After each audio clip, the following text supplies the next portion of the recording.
Sumpah Pemuda Momentum Persatuan Bangkit dari Pandemi. DPRD optimis tahun anggaran 2022 membaik. Komisi A dan C bahas aset daerah bersama BPKAD. Nelayan tradisional berharap miliki kartu pas kecil. Komisi E akan salurkan aspirasi buruh kepada gubernur. Pansus susun raperda untuk sejahterakan nelayan. Hai Telur Jateng, apa kabar hari ini? Selama beberapa menit ke depan, Parlemen Inframe akan menemani Anda dengan rangkaian informasi kegiatan DPRD Provinsi Jawa Tengah bersama saya Bintari Setia. Dan saya Star Lambang, dan inilah Parlemen Inframe selengkapnya.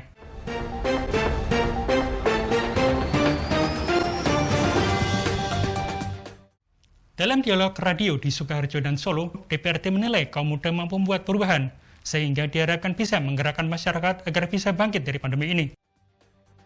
Dalam dialog di Radio Slank 92,5 FM Kabupaten Sukoharjo pada Sabtu 23 Oktober 2021, peringatan Sumpah Pemuda menjadi topik utama yang dibahas Wakil Ketua DPRD Provinsi Jawa Tengah Kuatli Abdul Qadir Al-Katiri. Saat berdialog, ia mengatakan selama ini kaum muda sudah terbukti membuat perubahan dalam kehidupan bernegara. Dalam kondisi sekarang, kaum muda tetap diharapkan mampu menggerakkan masyarakat agar bisa bangkit dari pandemi. Untuk itu, tingkat kesadaran kaum muda tersebut harus diasah sehingga mereka mampu terus berkreasi di era digital ini guna membangkitkan perekonomian. Anggota Komisi A DPRD Provinsi Jawa Tengah Sukirno mengatakan, masyarakat khususnya kaum muda harus tetap berusaha bangkit dengan memahami kondisi lingkungannya. Pandemi ini diakuinya membuat kehidupan terperosok. Sri Maryuni juga mengatakan generasi muda merupakan agent of change sehingga perlu terus digerakkan meski saat ini masih dalam kondisi pandemi. Hal itu dapat dilakukan kaum muda dengan terlibat dalam penanganan COVID-19.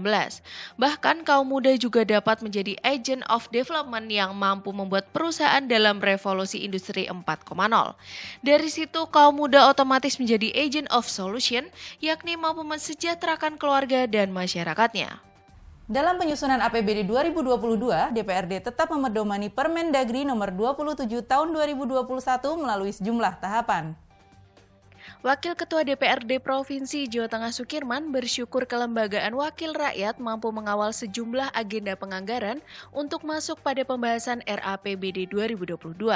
Keputusan DPRD itu sendiri tidak melenceng dari amanah Permendagri nomor 27 tahun 2021.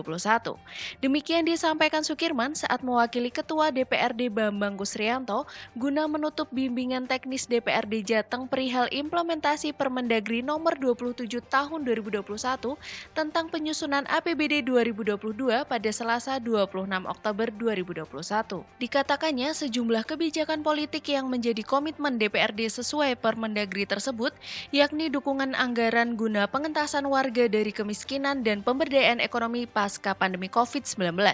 Dalam penyusunan APBD 2022, DPRD tetap memedomani Permendagri nomor 27 tahun 2021 melalui sejumlah tahapan seperti pembahasan rencana kerja pemerintah daerah atau RKPD, KUA PPAS hingga penyusunan raperda APBD dilakukan melalui Sistem Informasi Pemerintah Daerah atau SIPD sesuai ketentuan peraturan perundang-undangan. Komisi A dan Komisi C DPRD Provinsi Jateng menggelar rapat gabungan, menginginkan adanya optimalisasi dalam pengelolaan aset daerah.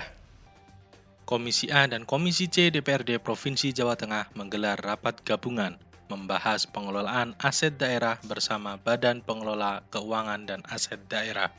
Rapat yang digelar di ruang rapat Komisi C itu mendiskusikan mengenai peran BPKAD selaku pengelola barang milik daerah dan peran organisasi perangkat daerah sebagai pengguna BMD.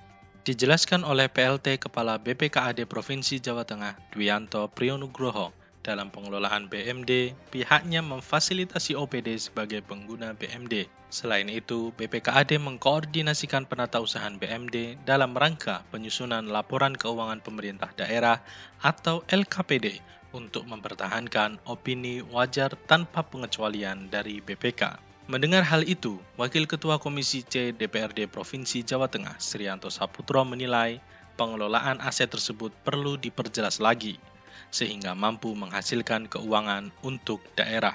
Ia berharap pembahasan berikutnya juga melibatkan OPD terkait lainnya agar pengelolaan aset segera terselesaikan.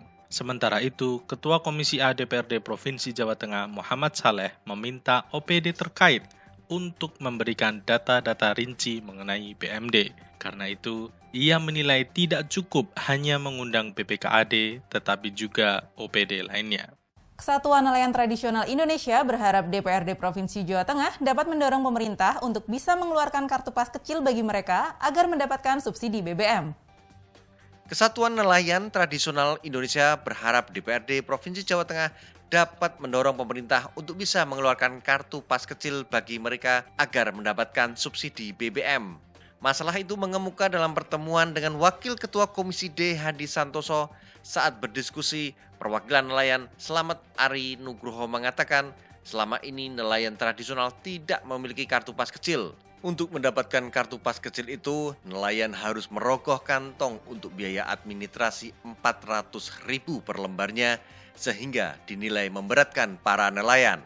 Menanggapinya, Hadi Santoso mengatakan hal tersebut akan dikomunikasikan dengan Pansus Nelayan supaya menjadi tindak lanjut untuk jadi bahan perda. Mengenai krisis lingkungan, Komisi D juga mendorong pemerintah untuk menggiatkan program penanaman hutan mangrove atau kampung pro iklim di sekitar pesisir pantai Pantura sebagai salah satu pencegahan abrasi yang semakin meningkat. Puluhan buruh meminta DPRD dapat mengawal isu upah Undang-Undang Cipta Kerja, karena awal November nanti kenaikan upah minimum akan ditetapkan oleh gubernur. Puluhan buruh yang tergabung dalam Konsulat Cabang Federasi Serikat Pekerja Metal Indonesia Semarang Raya melakukan aksi unjuk rasa di depan kantor DPRD Provinsi Jawa Tengah pada Selasa 26 Oktober 2021. Saat audiensi, Koordinator Aksi Aulia Hakim dan perwakilan FSPMI Semarang Raya menyampaikan isu upah dan Undang-Undang Cipta Kerja menjadi isu prioritas. Karena awal November nanti, kenaikan upah minimum akan ditetapkan oleh gubernur. Aulia mengakui setelah diketoknya Undang-Undang Cipta Kerja dengan sistem Omnibus Law oleh pemerintah serta turunannya yakni PP nomor 36 tahun 2021, maka upah minimum tidak lagi digunakan dasar berunding dan kebutuhan hidup layak seperti tahun-tahun lalu. Kenaikan upah hanya didasarkan oleh pertumbuhan ekonomi atau inflasi yang ditetapkan oleh Badan Pusat Statistik atau BPS. Menjawab hal itu, Abdul Hamid menyampaikan atas inisiatif gubernur beserta DPRD ada kenaikan UMK sebesar 3,5% dari tahun sebelumnya. Kebijakan itu sangat berbeda dengan Jawa Barat dan Jawa Timur yang tidak mengalami kenaikan upah pada tahun 2022. Pansus Raperda Perlindungan Nelayan, Pemberdayaan Petambak Garam dan Pengolah menginginkan perumusan Raperda bisa mengcover seluruh sektor industri perikanan dan kelautan.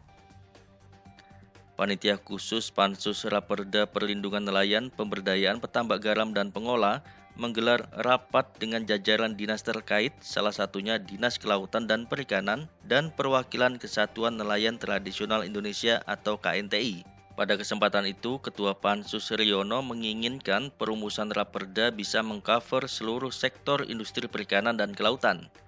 Ia menilai hal itu penting karena nantinya bisa membantu kesejahteraan nelayan tradisional. Selain itu, mampu mendorong pendapatan daerah.